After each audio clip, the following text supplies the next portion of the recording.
اور ایوان کو ساتھ چلانے کی بات کی، حکومت کا ساتھ دینے کی بات کی۔ صوبے کے حقوق کے حوالے سے انہوں نے کہا کہ حکومت کے ساتھ تعاون کیا جائے گا۔ انہوں نے پیشکش کی کہ چونکہ مرکز میں بھی مسلم لیگ نون کی حکومت ہے اور ان کا تعلق یعنی ڈاکٹر عباد کا تعلق بھی مسلم لیگ نون کے ساتھ ہے، تو وہ پل کا کردار ادا کر سکتے ہیں وفاقی اور صوبائی حکومت کے مابین۔ تو ان کے حوالے سے کہا جا رہا ہے، علی امین خان گنڈاپور کے حوالے سے، کہ ان کو ایک لکھی ہوئی تقریر دی گئی تھی، لیکن انہوں نے وہ لکھی ہوئی تقریر پڑھ کر نہیں سنائی۔ انہوں نے باقاعدہ نیچے دیکھ کر پوائنٹس دیکھ کر اپنی وہ تقریر کی کہ جس کے لیے شاید انہوں نے بھرپور تیاری کر رکھی تھی، لیکن کچھ لوگ کہتے ہیں کہ وہ تحریک انصاف کے کارکنوں کے کا جو ایک توقعات تھیں وہ ان پر پورا نہیں اتر سکے۔ انہوں نے بڑی محتاط تقریر کی۔ اگر دیکھا جائے تو انہوں نے صرف پولیس چیف کے حوالے سے کہا کہ 1 ہفتے کا میں آپ کو ٹائم دیتا ہوں کہ آپ وہ جو جعلی FIRs ہیں جو 9 مئی کے حوالے سے درج کی گئی ہیں ان کا خاتمہ کریں، ورنہ سزا کے لیے تیار ہو جائیں۔ انہوں نے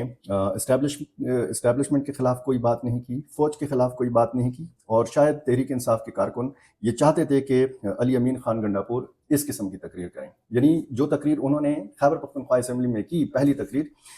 شاید ان سے زیادہ کی توقع کی جا رہی تھی، لیکن علی امین خان گنڈاپور نے جذباتی تقریر بھی کی۔ ان کا جو ایک سٹائل ہے، دبنگ سٹائل ہے، اسی دبنگ سٹائل میں انہوں نے تقریر کی۔ لیکن دیکھنا اب یہ ہے کہ آنے والے دنوں میں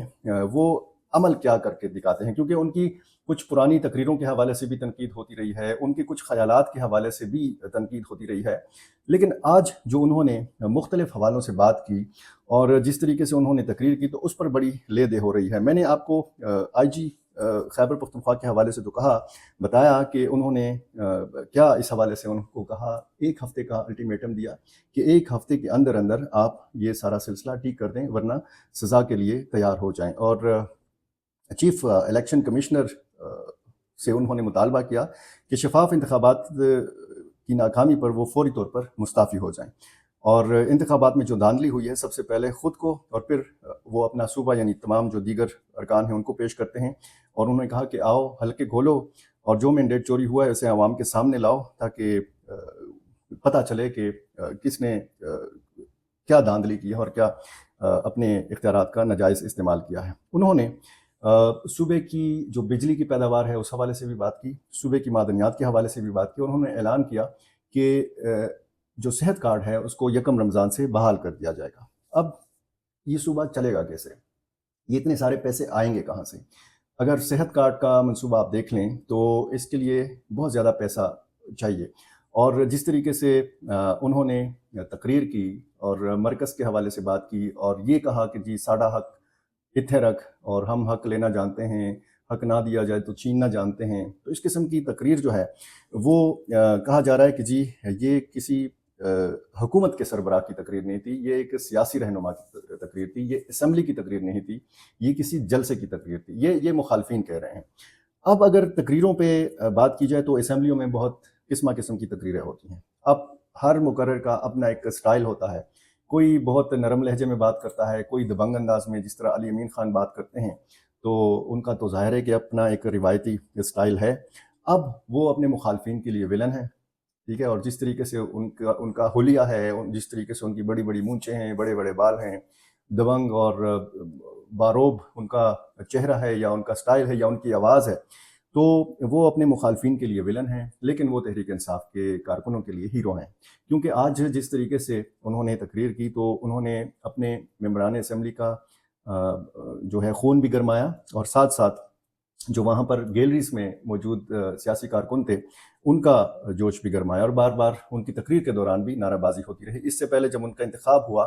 تو بہت زیادہ نعرہ بازی کی گئی، عمران خان کے حق میں، تحریک انصاف کے حق میں، علی امین خان گنڈاپور کے حق میں، اور 13 یار میرا یار، قیدی نمبر 804، اس قسم کے نعرے بھی، اور کون بچائے گا پاکستان، عمران خان، یہ نعرہ بازی ہوتی رہی۔ اور اس کے بعد پہلی دفعہ میں نے دیکھا کہ جو کسی یعنی حکومتی بینچوں کے تمام افراد بشمول علی امین خان گنڈاپور وہ کھڑے ہوئے اور اس نعرہ بازی کا آغاز کیا مینا خان آفریدی نے، جو پشاور سے منتخب ہوئے ہیں، نوجوان MP ہیں اور انصاف اسٹوڈنٹس فیڈریشن کے بھی صدر رہے ہیں، سربراہ رہے ہیں، تو بڑا جوشیلا انداز میں انہوں نے نعرہ بازی کا آغاز کیا اور تمام ممبران نے کھڑے ہو کر نعرہ بازی کی، اس نعرہ بازی میں حصہ لیا اور بڑا پرجوش طریقے سے اور باقاعدہ ہاتھ اٹھا کر، اور یہ پہلی دفعہ میں یہ منظر دیکھ رہا تھا کہ ایک تو گیلریز کے اندر مہمانوں کی طرف سے نعرہ بازی کا سلسلہ، اور پھر نیچے میں نے اس قسم کی نعرہ بازی کم از کم خیبر پختونخوا اسمبلی میں نہیں دیکھی تھی. تو ایک پرجوش مناظر میں نے دیکھے. لیکن تقریر مریم نواز نے بھی کی ہے، تقریر علی امین خان گنڈاپور نے بھی کی ہے. مریم نواز کی تقریر کے حوالے سے کہا جاتا ہے کہ انہوں نے اپنا ترجیحی ایجنڈا پیش کیا. ان کا جو ویژن ہے یا ان کا جو پروگرام ہے پنجاب کے لیے، وہ پورا تفصیل کے ساتھ انہوں نے بیان کیا. لیکن یہاں پر آغاز کیا علی امین خان گنڈاپور نے اس بات سے کہ جی بیٹ کا نشان ہمیں نہیں ملا، انتخابی نشان نہیں ملا، اور پھر سنی اتحاد کونسل میں ظاہر ہے کہ ان کے لوگ گئے اور انہوں نے کہا کہ میں 17 سال سے پی ٹی آئی کا کارکن ہوں اور اسی پارٹی کا صوبائی صدر بھی ہوں، لیکن آج میں آزاد حیثیت سے منتخب ہوا ہوں، تو یہ میرے لیے بہت دکھ کی بات ہے کہ میں تحریک انصاف کے نام کے ساتھ نہیں بلکہ آزاد حیثیت میں یہاں پر کھڑا ہوں اور وزیر اعلیٰ منتخب ہوا ہوں. اور اس کے ساتھ ساتھ انہوں نے عمران خان کے حوالے سے بات کی کہ ان کا open, free and fair trial ہونا چاہیے، ان کو فوری طور پر رہائی ملنی چاہیے، اور 9 مئی کے واقعات میں جن لوگوں کے خلاف، جن کارکنوں کے خلاف، جن خواتین کے خلاف مقدمات درج کیے گئے، جس طریقے سے ان کو ہراساں کیا گیا، تو اس کی بھی تحقیق ہونی چاہیے. اور انہوں نے کہا کہ 1 ہفتے کے اندر تمام جعلی جو FIRs ہیں ان کا خاتمہ ہونا چاہیے. امن و امان کی صورتحال کے حوالے سے بھی انہوں نے بات کی، اور انہوں نے کہا کہ سڑک اتنی ضروری نہیں ہے، سڑک کی تعمیر ضروری یہ ہے کہ لوگوں کو تحفظ کا احساس ہو، یہ احساس ہو کہ وہ اگر گھر جائیں تو وہ لوگ جو ہیں اپنے گھروں میں محفوظ رہیں، ان کے بچے اپنے گھروں میں محفوظ رہیں، ان کے اہل خانہ جو ہیں وہ اپنے گھروں میں محفوظ رہیں. اب خیبر پختونخوا اور مرکز، اس کی محاذ آرائی کا ایک بہت بڑا خدشہ پیدا ہو گیا ہے. علی امین خان گنڈاپور کے کاندھوں کے اوپر پورا صوبہ بھی ہے اور پوری تحریک انصاف بھی ہے، کیونکہ واحد خیبر پختونخوا ایسی جگہ ہے، ایسا صوبہ ہے کہ جہاں پر تحریک انصاف کے جو حمایت یافتہ لوگ ہیں وہ برسر اقتدار ہیں. عمران خان کے جو نام لیوا ہیں، ان کی اگر کہیں حکومت ہے تو وہ خیبر پختونخوا میں ہے.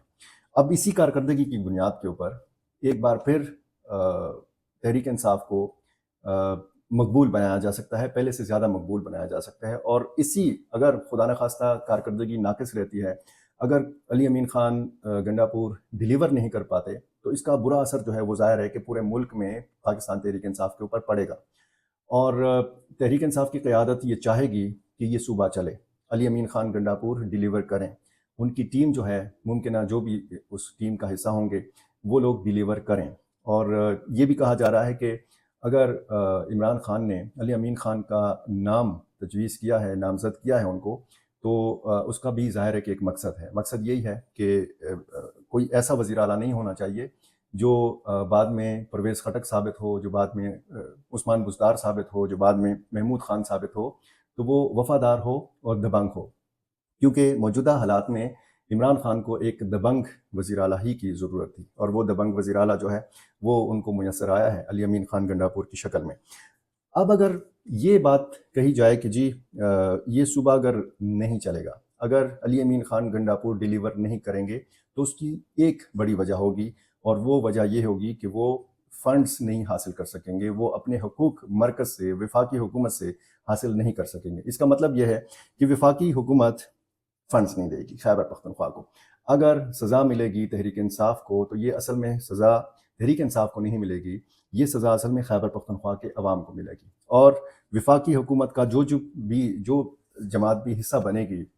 وہ ظاہر ذمہ دار ہوگی. سب سے بڑی ذمہ داری مسلم لیگ نون کے اوپر ہوگی. اگر خدا نخواستہ ایسی کوئی صورت بنتی ہے کہ اس صوبے کو اس کے جائز آئینی قانونی حقوق سے محروم رکھا جاتا ہے، تو تمام تر جو ذمہ داری ہے وہ عائد ہوگی مسلم لیگ نون کے اوپر. اور مسلم لیگ نون مستقبل میں بھی غالباً ارادہ رکھتی ہے کہ خیبر پختونخوا میں الیکشن لڑے، خیبر پختونخوا سے وہ ووٹ لے، خیبر پختونخوا سے اس کے قومی اسمبلی کے ارکان امیدوار جو ہیں وہ منتخب ہوں، خیبر پختونخوا سے اس کے جو ممبران ہیں، جو امیدوار ہیں، وہ صوبائی اسمبلی کے لیے منتخب ہوں. تو یہ ایک ساری صورتحال جو ہے، اس حوالے سے اگر دیکھا جائے تو پھر ذمہ داری بنتی ہے خیبر پختونخوا کی اپوزیشن کی بھی. ڈاکٹر عباد اللہ متوقع جو اپوزیشن لیڈر ہیں، بڑے شریف آدمی ہیں، بڑا شائستہ انداز میں گفتگو کرتے ہیں، اور انہوں نے بڑی شریفانہ آج تقریر بھی کی، اور میں نے جیسے آپ کو بتایا کہ انہوں نے پیشکش بھی کی کہ وہ پل کا کردار ادا کریں گے، یعنی ان کی باتوں سے بھی لگ رہا تھا کہ ان کو بھی احساس ہے کہ یہ صوبہ جو ہے مالی مشکلات کا شکار ہے۔ اب علی امین خان گنڈاپور اپوزیشن کو کیسے لے کر چلتے ہیں، کیونکہ انہوں نے اپوزیشن کو مخاطب کرتے ہوئے جس طریقے سے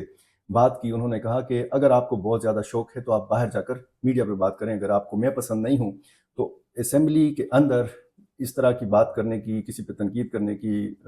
کسی کو گالی دینے کی اجازت کسی کو نہیں ہوگی۔ اگر کسی نے تقریر کرنی ہے تو باہر جا کر جلسے میں کرے، باہر جا کر میڈیا کے سامنے کرے۔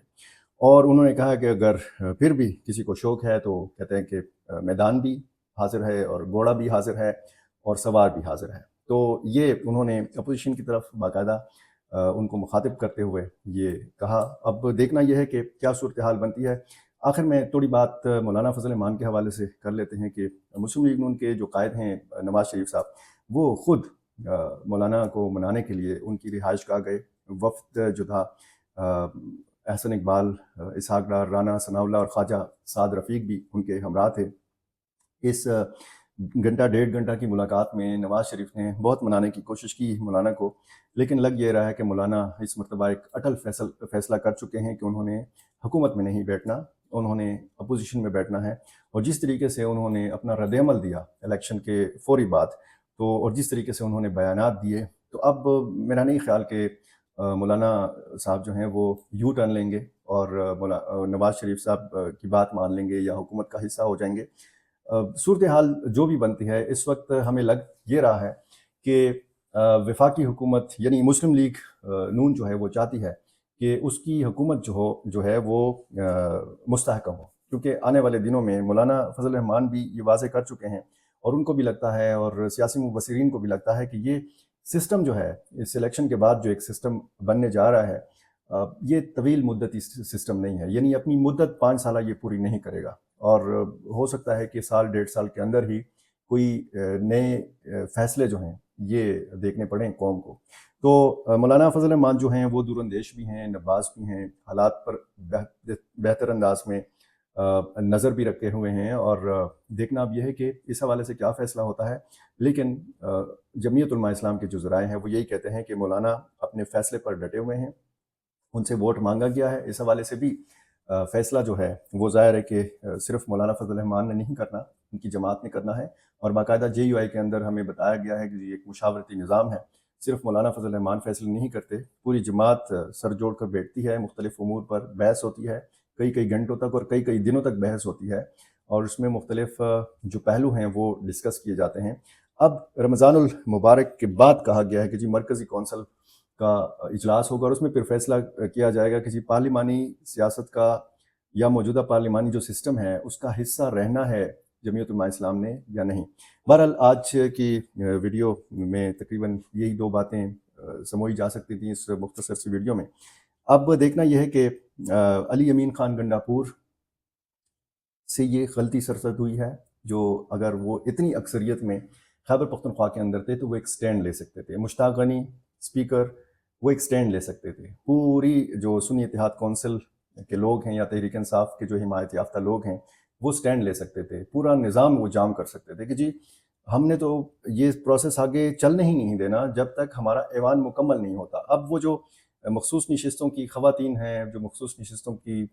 جو اقلیتی ارکان ہیں وہ موجود نہیں ہیں، لیکن اسپیکر کا بھی انتخاب ہو چکا ہے، ڈپٹی اسپیکر کا بھی ہو چکا ہے، وزیر اعلیٰ کا بھی انتخاب ہو چکا ہے، لیکن یہی تحریک انصاف کی جو قیادت ہے وہ قومی اسمبلی میں کچھ اور کہتی رہی۔ بہت شکریہ۔